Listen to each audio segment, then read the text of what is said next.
Många av oss har sett eller hört talas om Östturkestan eller uigurer och vad muslimerna där får genomlida. Tyvärr är det väldigt få av oss som riktigt förstår varför detta sker. Idag ska jag försöka enkelt, pedagogiskt och kort berätta om detta. Först låt oss se vart uigurerna finns på vår dystra planet. Dessa uigurer finns och alltid funnits i ett område som kallas för Östturkestan. Denna del av världen, Östturkestan, är en av Guds dyrbara skatter på denna jord. För att, som ni kan se, är Östturkestan omringad och har gränser till 8 länder geografiskt. Kashmir, Tibet, Mongoliet, Kazakstan, Kirgistan, Tadzjikistan, Afghanistan, Pakistan, mycket stan. Ordet stan förresten i deras språk betyder helt enkelt land, stat, mark, jord och så vidare. Så Afghanistan blir afghanernas land. Tadzjikistan blir tadzjikernas land. Kirgistan blir kirgistaniernas land och så vidare. Menar jag då att Turkestan och Östturkestan betyder då turkarnas land? Precis brorsan. Men hur? Vad gör turkarna där borta vid Kina typ?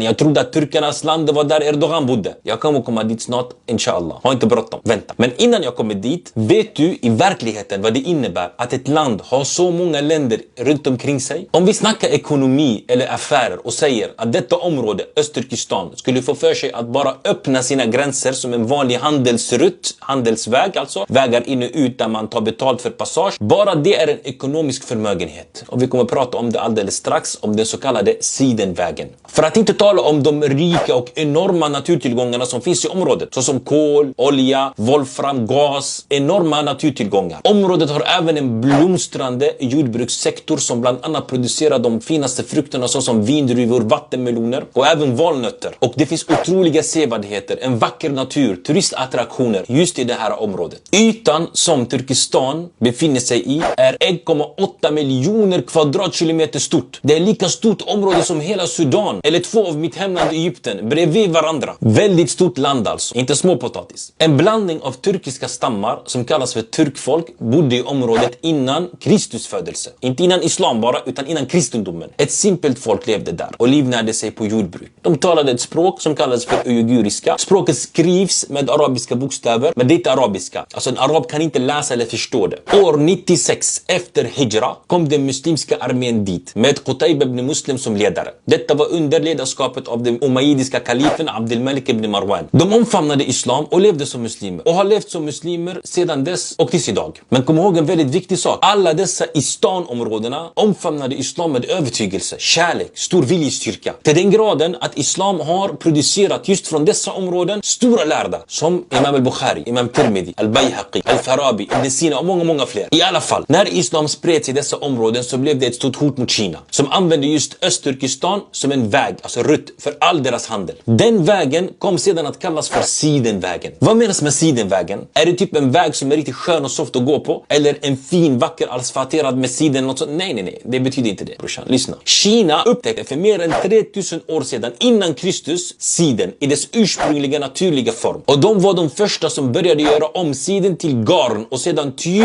och textiler. Precis som iPhone är en amerikansk produkt och kan bara komma från USA, så var det också med siden under den tiden. Det var bara från Kina det producerats och därifrån det kom. Siden blev ett så känt och eftertraktad och stor efterfrågan från hela världen att Kina var tvungna att göra någonting åt saken. Speciellt att de som eftertraktade och efterfrågade siden var högt uppsatta män och kvinnor. Så vad gjorde Kina? De var tvungna att leta och söka efter lämpliga rutter och vägar för att kunna exportera detta till hela världen. Och det var då man skapade en väg som skulle transportera fram allt siden på ett effektivt och snabbt sätt. Från Kina till hela världen. Såklart, eftersom siden är huvudprodukten som skulle transporteras på den vägen och att det var den viktigaste och mest efterfrågade produkten, så kallade man den vägen för sidenvägen. Frågan är, varifrån började eller startade denna väg? Just ifrån Östturkestan, det är startpunkten. Och sedan därifrån till hela världen. På grund av denna väg så hamnade Kina i krig med Östturkestan i många omgångar. Några tillfällen så segrar Kina och tar över rutten och många fler gånger så besegras Kina och drar tillbaka sina styrkor från Östturkestan och kontrollen går tillbaka till muslimerna. Kom ihåg, när jag säger förlust för Kina här, det innebär flera miljoner offer eller dödsfall. Dessa konflikter eller krig, de fortsatte fram till världen uppfann transport för produkter eller frakt genom skepp och flyg. Och normalt sett, den här sidenvägen, det blev mindre viktig med tiden. Successivt mindre viktig. Detta hindrar dock inte inte att Östturkestan har ett grymt bra geografiskt och strategiskt läge. Bättre än självaste Kina. Förutom då att man också upptäckte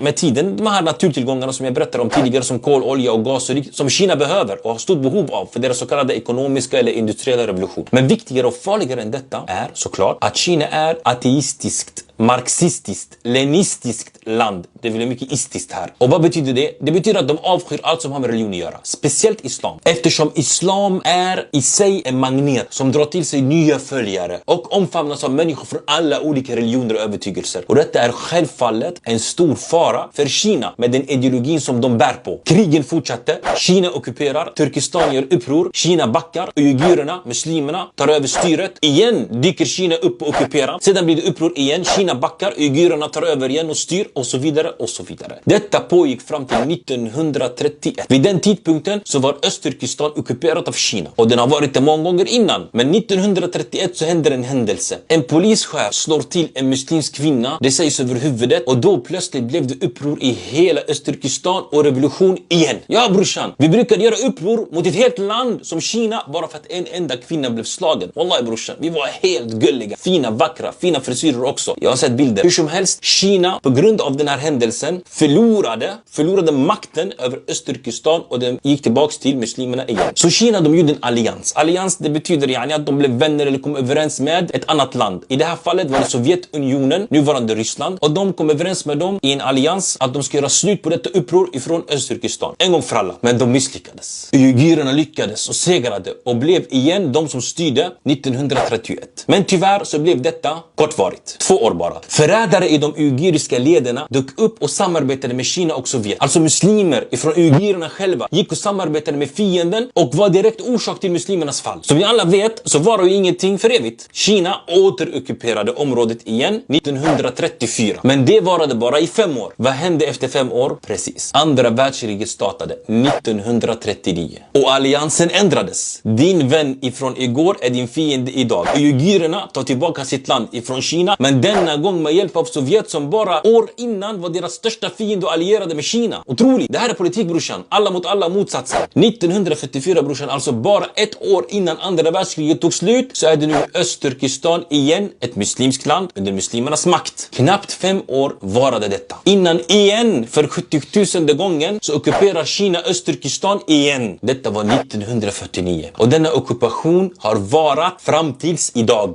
Denna gång däremot så är Kinas strategi lite annorlunda. Det är nästan som att de har fått inspiration från någonstans som man känner igen väldigt mycket. Det första Kina gjorde var att radera bort helt och hållet namnet Östturkestan. Istället kallade de området för Xinjiang, som ungefär betyder den uiguriska provinsen eller regionen. Lite som vissa sionister idag försöker radera bort namnet Palestina från muslimernas och världarnas hörsel i huvudet. Kina, de gjorde en annan sak. De avrättade över 120,000 människor ifrån Östturkestan. De finaste människorna, lärda, studenter och ungdomar. Varför? Deras brott var konspiration att överta makten. Precis som i många delar av världen, när det blir militärkupper så avrättas de starkaste först. Ungdomar som är de starkaste fysiskt och i framtiden och sådär. Och sen de lärda som ger intellektuell näring till dessa ungdomar. Utöver detta så fängslades över 3 miljoner uigurer under olika påhittade brott. De var journalister, politiker, politiska motståndare, aktivister, inflytelserika människor och så vidare. Och här behöver jag nog inte jämföra med något annat land, för tyvärr är det verkligheten i alldeles för många av våra egna muslimska länder. I mer försök att tömma området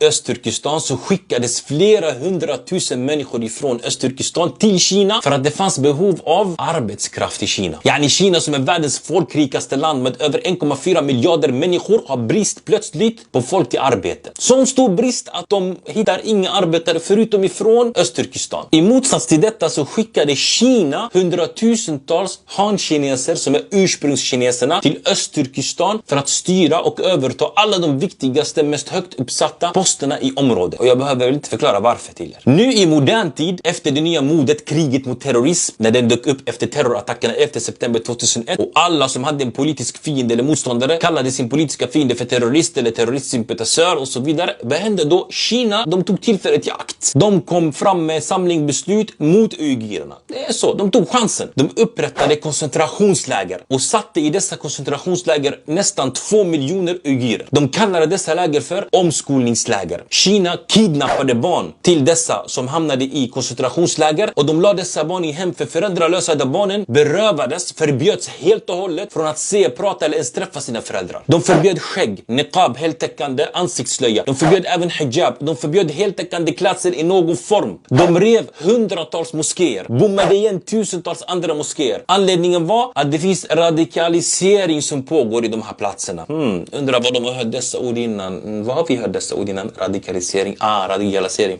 Tvingade muslimer att äta griskött, dricka alkohol, att fira nationella kinesiska högtider. Utöver att muslimerna förbjöds helt och hållet från att fasta Ramadan eller upprätthålla någon form av islamisk sed eller ritual eller dyrkan eller tillbedjan. Kineserna säger att det finns knappt 10-15 miljoner uigurer i Östturkestan och att det var därför de skickade massor av han-kineser för att befolka de här stora tomma ytorna i Östturkestan. Men sanningen är att uigurerna är mer än 35 miljoner i Östturkestan. Ni kan läsa om det här i de källorna som jag lagt i beskrivningen av denna videon här nere. Kom ihåg att Kina idag är världens största förtryckarregim, diktatur och det mest övervakade samhället i hela världen. I Kina finns det lagar, precis som alla andra länder har lagar, där man ska följa dessa lagar eller så bestraffas man. Men genom deras lagar så har de upprätthållit ett system där de har över 200 miljoner övervakningskameror. Så de har stenkoll på deras befolkning. De övervakar folket på gatorna, i köpcentrum. Och genom denna övervakning så ger de folk poäng. Och beroende på människors poäng får de bättre status. Om du skulle köra mot trött så kan staten per automatik dra av poäng ifrån dig. Så när du sen kanske vill söka visum för turism eller ett banklån så säger staten, den här snubben har bra poäng. Ge honom lånet eller låt honom resa, ge honom visumet. Har han mindre bra poäng, dumpa honom. Detta är mot kineser. Men mot muslimerna, mot uigurerna är det en helt annan sak. Det är inte nog med att Östturkestan har mest poliser i hela världen till den graden att man säger i folkmun där att det är en polis till varje medborgare. Utan föreställ dig att också dessa övervakningskameror, de finns också i området och är uppkopplade 24/7 överallt i Östturkestan. På människors arbetsplatser, i deras hem, i deras moskéer, i deras marknader, i deras restauranger, i alla platser där de går till. Inte bara det, de tvingar dem också att ladda ner program och appar på deras mobiler som är enbart till för avlyssning och som kan se allt som de gör på deras telefoner. Och om en polis skulle stoppa dig och säga att du inte laddat ner den här appen eller programmet på din mobil, du ska se vad han gör med dig. Direkt de kastar dig i koncentrationslägren för omskolning och tar din familj ifrån dig. Kina har även utvisat många motståndare och många har flytt därifrån. Och många av dem flyttar till muslimska länder i hopp om att de skulle få någon form av flyktingstatus eller kunna skyddas där. Men tyvärr, många av dessa länder skickar dem tillbaka till Kina igen och till koncentrationsläger. Bland dessa länder är Malaysia, Egypten och även Thailand. Jag vill att du ska tänka väldigt noga på vad du nu hör ifrån mig. För att detta som händer idag, det är 1000 gånger värre än folkmorden, etnicitetsrensningen, krigen som Kina förde mot Östturkestan tidigare. Denna typ av strategi som Kina för idag, den förs idag av många i våra egna muslimska länder, men lite mjukare bara. Och även i väst. För så här är det, Kina har ju försökt tidigare att rensa bort uigurerna helt och hållet. Genom mord, genom död, genom utplåna. Och det fungerade inte. Uigurerna tar inte slut och de kommer inte ta slut. Så vad gör man istället? Ja, då brorsan ska man fokusera på tillhörighet och identitet. Vilken tillhörighet och identitet är starkast av alla? Religionen, islam. Vad är det som gör att uigurerna vägrar ge upp? Vad är det som gör att de fortsätter göra motstånd? Är det deras religion eller deras etnicitet och nationalism? Nej, religion såklart. Islam såklart. Precis, okej. Så vad ska kineserna göra då för någonting? Ja, men då raderar vi bort religionen ifrån huvudet på de här människorna. Sakta, sakta och låter det ta den tid som krävs. Speciellt när ingen verkar bry sig. Men hur exakt gör Kina detta?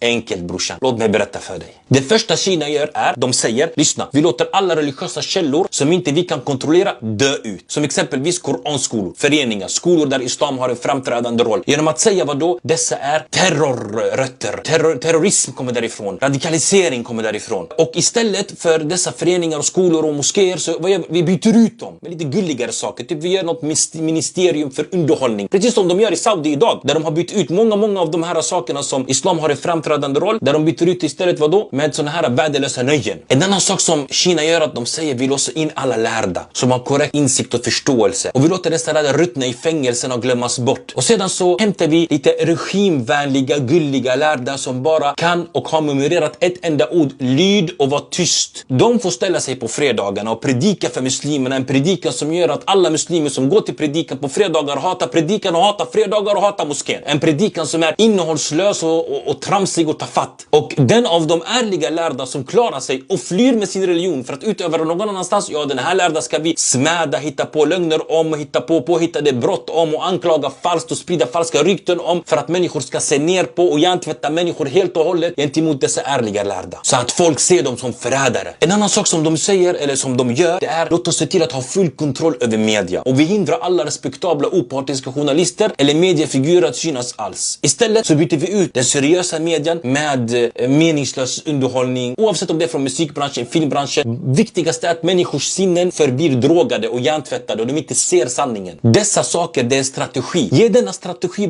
bara några få år och du kommer plötsligt finna att människor som de är helt annorlunda. De själva människorna som genomgår denna strategin, de kommer inte ens förstå vilka de är själva eller vad de ens gör eller vad de håller på med. Brorsan, det som händer med våra uiguriska syskon, det händer också oss. Utan koncentrationsläger eller tvång, men med långvarig identitetspolitik. Identitetspolitik. Kolla upp vad det här ordet betyder så kommer du förstå vad jag menar. Skulle någon av oss någonsin tro att väst skulle tillåta förbjuda slöjan på allmänna eller offentliga platser eller i skolor och liknande? Skulle någon av oss någonsin tro att USA skulle porta flera muslimska länder och deras medborgare att ens komma in i landet? Skulle någon av oss någonsin tro att man förbjuder böneutrop och byggande av moskéer i vissa västerländska länder? Skulle någon av oss tro att här i Sverige så skulle ett parti med rötter i nazismen snart bli det största partiet i Sverige? Detta är få exempel. Det finns också exempel från muslimska länder. Jag exempelvis som kommer från Egypten och har läst lite om det anrika Al-Azhar-universitetet. Det här Azhar-universitetet som skakade kungars tronar och satte makthavarna på plats. Idag, efter flera års politik, reduceras till en ministerpost ägd av militären som frivilligt överlämnar uiguriska studenter i Azhar till Kina. Studenter som först torteras i Egypten och egyptiska fängelser och sen överlämnas till Kina till koncentrationsläger. Skulle vi någonsin kunna tro att det här kan hända? Skulle någon av oss någonsin tro att det finns muslimska länder som skrivit under på att det som pågår i Kina mot våra syskon uigurerna var okej? För detta hände nämligen i ett offentligt brev som lades fram till FN. Och bland dessa länder var Pakistan, Egypten, Syrien, Algeriet, Oman, Emiraterna, Saudiarabien, Bahrain, Kuwait, Sudan, även Qatar. Qatar de backade, drog tillbaka signaturen någon dag efter. Det var i augusti i år. Förstår du vad som händer? Alltså dessa länder, de säger vi förtrycker inte bara våra egna utan vi godkänner att ni också mosar dem och förtrycker dem. Det här är en politik, en långvarig politik som de jobbar med. Och jag vill säga till alla dessa människor som för denna sort av politik. Ni är trögfattade. Ni förlorar den enda riktiga roten till er egen ära. Den enda roten som ni egentligen har. Ni byter ut denna grund och rot till något helt värdelöst. Ni är precis som en snubbe som öppnar en juicebar och sedan efter han blev känd och alla kör utanför för att dricka från juicen, ja, men då bestämmer han sig för att omvandla juicebaren till en spritbar där man ska supa och dricka istället. Varför? För att efterlikna hans granne som har haft öppet i många år mitt emot honom och han tänker den här snubben måste veta vad han gör för han har funnits länge så jag gör som honom. Men det han inte förstår är att på detta sättet så tar han varken hand om sin verksamhet som han har byggt upp i många år och han kommer inte heller lyckas med att vinna över sin konkurrent som redan existerat och har erfarenhet sedan många år. Vissa muslimska länder verkar tro att världens utveckling och framåtskridande att det har ursprung i bar och nattklubb och strippklubb och såna här värdelösa nöjen och såna här saker. De har fattat helt fel. De här sakerna finns i väst, ja. Men folket som går till dessa platser, de har redan gjort ett jobb. De har jobbat hela veckan i deras fabriker, laboratorium, industrier och liknande. Men den där nya mixen som vissa muslimska länder och även i väst försöker producera av muslimer, en mix av väst och öst på något sätt, det kommer aldrig att lyckas. Vare sig världsligt, religiöst, det funkar inte. Och det ironiska är att våra syskon uigurer, de tror att de kan hitta skydd i de här muslimska länderna, stackarna. De inser inte att dessa regimer, de har varken islam som omfamnar sina syskon med, de har inte ens jahiliya, mannen. De har inte ens den tiden innan islam där det fanns moral. Om någon söker skydd, de fick skydd. Kolla här mina syskon. Jag är egentligen klar nu, men jag vill påpeka en viktig sak. Jag är inte lärd eller ens en sheikh i detta. Inte heller islams fanbärare och beskyddare. Jag pratar bara i mitt eget namn. Men som en av er så vill jag bara säga dessa få ord och ta avstånd från allt som händer mot dessa människor, våra syskon och uigurerna, och säga Allah, det här är en ondska som du ser och känner till och det är en ondska du inte är nöjd med eller som behagar dig. Allah, jag bevittnar dig att jag tar avstånd ifrån detta. Allah, jag ber dig att du ger dem seger och avlägsna förtrycket ifrån dem. Allah, detta är en ondska, ja Rabb, ja Allah, avlägsna dig ifrån dem, en ondska som inte behagar dig. Ja Rabb, avlägsna denna ondskan ifrån dem, våra syskon och uigurerna. Allahumma amin. Detta var allt, mina fina syskon. Assalamu alaikum wa rahmatullahi wa barakatuh.